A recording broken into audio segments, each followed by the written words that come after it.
नमस्कार, आप देख रहे हैं नॉन स्टॉप 9। मैं हूं शीतल राजपूत। प्रधानमंत्री नरेंद्र मोदी ने आज मणिपुर और त्रिपुरा को हजारों करोड़ की विकास योजनाओं की सौगात दी और बगैर नाम लिए कांग्रेस पर निशाना साधा। पीएम मोदी ने बीजेपी की डबल इंजन सरकार की उपलब्धियां गिनाई तो लगे हाथों ये आरोप लगा दिया कि पिछली सरकारों के दौरान पूर्वोत्तर की विकास की गाड़ी पर ब्रेक लग गई थी। मैंने लाल किले से ये कहा था कि अब हमें योजनाओं के हर लाभार्थी तक खुद पहुंचना होगा, योजनाओं के सैचुरेशन की तरफ बढ़ना होगा। मैंने त्रिपुरा के लोगों को हीरा का आश्वासन दिया था। हीरा HIRA, H से हाईवे, I से इंटरनेट वे, R से रेलवेज और A से एयरवेज। आज हीरा मॉडल पर त्रिपुरा अपनी कनेक्टिविटी सुधार रहा है। पूर्वोत्तर को नए साल की सौगात देने पहुंचे पीएम मोदी ने त्रिपुरा के अगरतला में महाराजा बीर विक्रम हवाई अड्डे पर नए इंटीग्रल टर्मिनल बिल्डिंग का उद्घाटन किया। त्रिपुरा ग्राम समृद्धि योजना और विद्या ज्योति स्कूल परियोजना का भी शुभारंभ कर दिया। विकास को उपहार देने पहुंचे पीएम मोदी ने भ्रष्टाचार की आड़ में पिछली सरकारों पर प्रहार किया तो साथ ही डबल इंजन सरकार का गुणगान किया। पहले यहां भ्रष्टाचार की गाड़ी रुकने का नाम नहीं लेती थी और विकास की गाड़ी पर ब्रेक लगा हुआ था। पहले जो सरकार यहां थी उसमें त्रिपुरा के विकास का न विजन था और न ही उसकी नीयत थी। गरीबी और पिछड़ेपन को त्रिपुरा के भाग्य के साथ चिपका दिया गया था। इससे पहले मणिपुर की राजधानी इंफाल में भी पीएम मोदी ने 48,000 करोड़ रुपए की ज्यादा की लागत वाली 22 परियोजनाओं का उद्घाटन किया और उनका शिलान्यास किया तो साथ ही बिना नाम लिए विपक्षी दलों पर निशाना साधा। हमें याद रखना है कि कैसे हमारे मणिपुर को पिछली सरकारों ने ब्लॉकेड स्टेट बनाकर रख दिया था। पहले की सरकारों द्वारा हील और वैली के बीच राजनीतिक फायदे के लिए खाई खोदने का काम किया गया। हमें याद रखना है कि लोगों के बीच दूरियां बढ़ाने कैसे कैसे षड्यंत्र किए जाते थे। पीएम मोदी ने दावा किया कि जब से मणिपुर में डबल इंजन की सरकार चल रही है, इलाके में अमन चैन कायम हो रहा है। उग्रवाद और असुरक्षा बीते दिनों की बात हो चुकी है। मणिपुर और नॉर्थ ईस्ट भारत के भविष्य में नए रंग भर रहा है।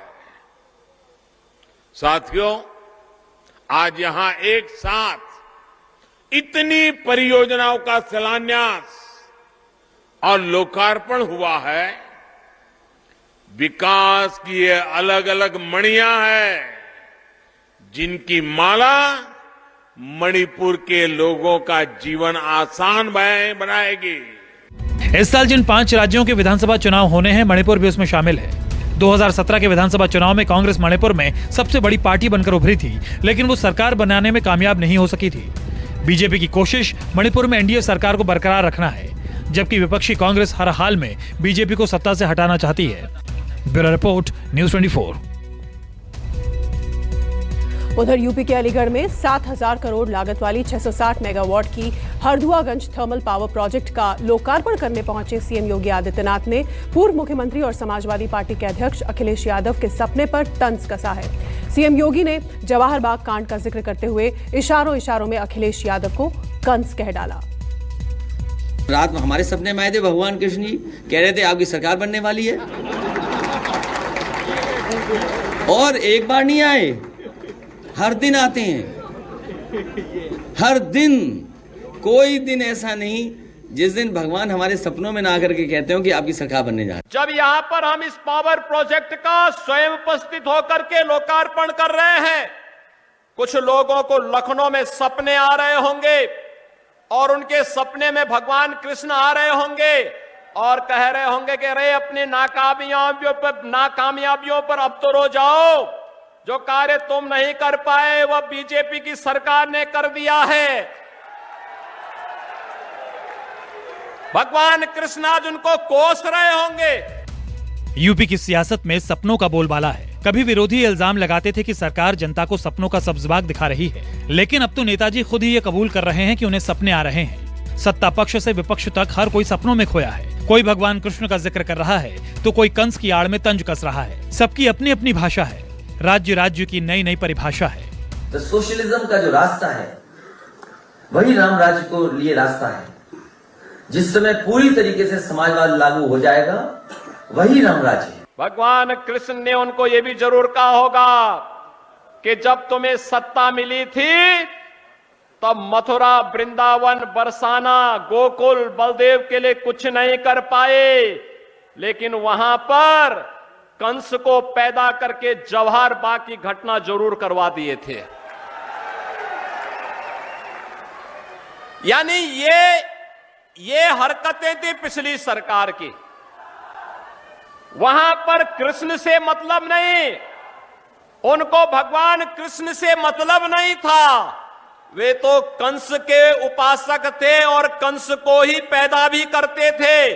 और तब वही कंस जब पैदा होते थे तो जवाहर बाग की घटना भी घटित होती थी, जिसमें एसपी सीटी मुकुल द्विवेदी भी शहीद हुए थे। 2022 की बिसात पर दो ही अहम मोहरे हैं। दोनों ही अपनी अपनी पार्टी के घोषित चेहरे हैं। सत्ता में बदलाव की बाट जो रहे अखिलेश यादव सीएम योगी की शख्सियत और शासनकाल की कमियां निकाल रहे हैं, तो योगी जी भी अखिलेश राज के कथित काले अध्याय खोल रहे हैं। जिस मुख्यमंत्री के ऊपर तमाम धाराएं मुकदमे थे उसको भारतीय जनता पार्टी ने मुख्यमंत्री बनाया। और बहुत सारे भारतीय जनता पार्टी के नेता जो बुजुर्ग हैं, जो कई वर्षों से खून पसीना बहा करके पार्टी को मजबूत कर रहे थे, वो कई बार कहते हैं कि बताइए हम तो खून पसीना बहा रहे थे, ये जाने कहां से आए और हमारे ऊपर बैठा दिया। डबल इंजन की सरकार डबल डोज का काम भी करती है, जनता को दुगना कई गुना लाभ भी देती है।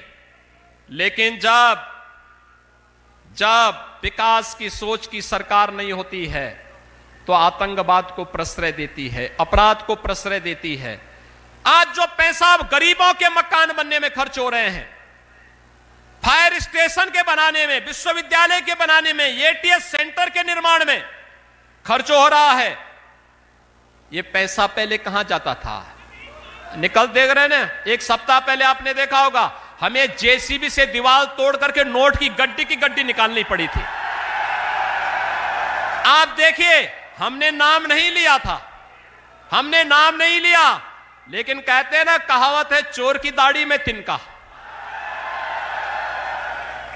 जब ये पैसा निकाला जा रहा था, जो गरीबों का पैसा लूट करके पिछली सरकारों ने भर भर करके दीवालों के अंदर भरा हुआ था, तो सबसे पहले बुरा लगा था समाजवादी पार्टी के बबुआ को। कहते थे कि ये पैसा क्यों निकाला जा रहा है।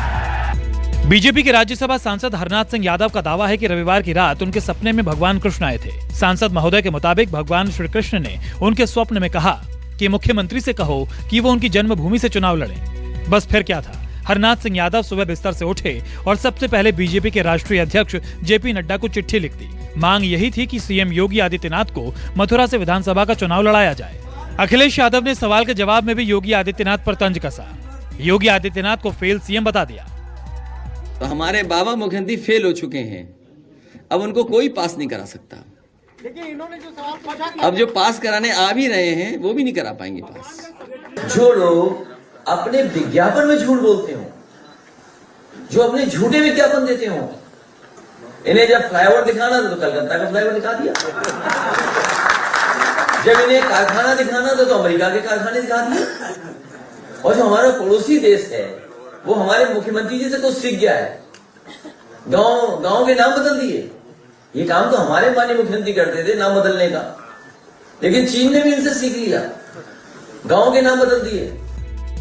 यूपी के चुनावी सर्वेक्षणों में अब भी योगी आदित्यनाथ सीएम उम्मीदवार के तौर पर बाकियों के मुकाबले सबसे लोकप्रिय बने हुए हैं, लेकिन अखिलेश यादव उन्हें कड़ी टक्कर दे रहे हैं। हर नए दिन के साथ अखिलेश की लोकप्रियता का ग्राफ बढ़ता जा रहा है।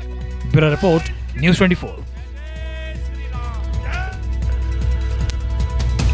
और यूपी में विधानसभा चुनाव से पहले कांग्रेस महिला मैराथन के जरिए यूपी के महिला वोटर्स को साधने में जुटी है और इसी कड़ी में आज बरेली में कांग्रेस ने महिला मैराथन का आयोजन किया था। लेकिन इस दौरान भगदड़ मचने से कई लड़कियां दबकर घायल हो गईं। हालांकि जब इस बारे में कांग्रेस की एक महिला नेता से सवाल किया गया तो उन्होंने इसे वैष्णो देवी की भगदड़ से जोड़ दिया।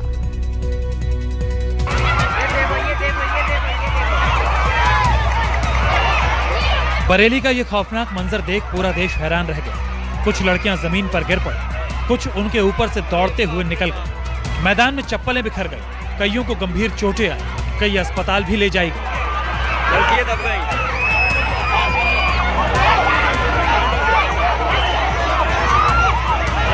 झांसी और लखनऊ की तर्ज पर यूपी कांग्रेस की तरफ से बरेली में लड़कियों का मैराथन आयोजित हुआ था, लेकिन मैराथन के दौरान अचानक भगदड़ मच गई। पल भर के भीतर चीख पुकार मच गई।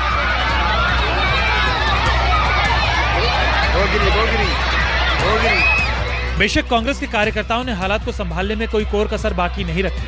कांग्रेसियों ने जमीन पर गिरी लड़कियों को उठाया, उनका प्राथमिक उपचार भी किया और जिन्हें ज्यादा चोटें आईं उन्हें अस्पताल भी पहुंचाया। लेकिन जब इस अव्यवस्था को लेकर मीडिया ने सवाल दागा तो पूर्व मेयर और कांग्रेस नेता सुप्रिया एरन ने इसे वैष्णो देवी की भगदड़ से जोड़ दिया। तीर्थ यात्रा के लिए लोग वैष्णो देवी गए थे, वहाँ क्या हुआ उसको आप क्या कहेंगे? ये इंसानी फितरत होती है कि हम आगे बढ़ते हैं, पहले हम आगे बढ़े। यहाँ तो छोटी बच्चियाँ हैं, अभी स्कूल में पढ़ी रही हैं, तो थोड़ा बहुत भागदौड़ हो गई। हालांकि मीडिया की तरफ से खिंचाई के बाद एरन ने अपने बयान को लेकर माफी मांग ली, लेकिन साथ ही वो ये कहने से नहीं चूकी कि इसमें बीजेपी की साजिश हो सकती है। आप लोगों से मेरी गुजारिश है, क्योंकि मैं खुद मीडिया से हूँ, मेरी अपने मीडिया के भाइयों से गुजारिश है, प्लीज अगर किसी के साथ किसी को ऐसा बुरा लग गया हो तो मैं सब अपने कांग्रेस की तरफ से माफी मांगना चाहती हूँ। हर तरह के लोग हर जगह घुस जाते हैं। मैं तो ये भी कहूंगी कि ये कोई साजिश भी हो सकती है। कौन था, क्या था, किसी का चेहरा देखा आपने? हम में से बीच में नहीं होगा वो। ये प्लांटेड लोग और कांग्रेस का इतना बढ़ता वो देखकर जनाधार, क्या पता कौन बीच में आ गया। तो आप हमें उनकी तरफ से भी आपसे माफी मांगू। बरेली मैराथन के दौरान मची अफरा तफरी को लेकर कांग्रेस विरोधियों के निशाने पर आ गई, लेकिन अपनी गलती छिपाने के लिए पार्टी प्रवक्ता बीजेपी की खामियां गिनाने लगे।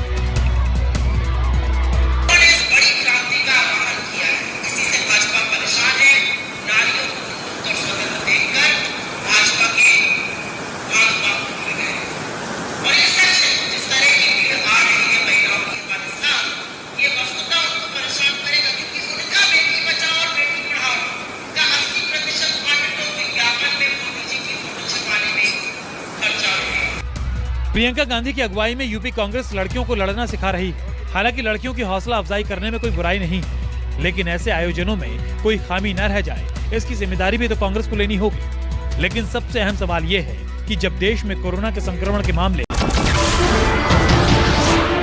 नमस्कार, मैं हूं मानक गुप्ता।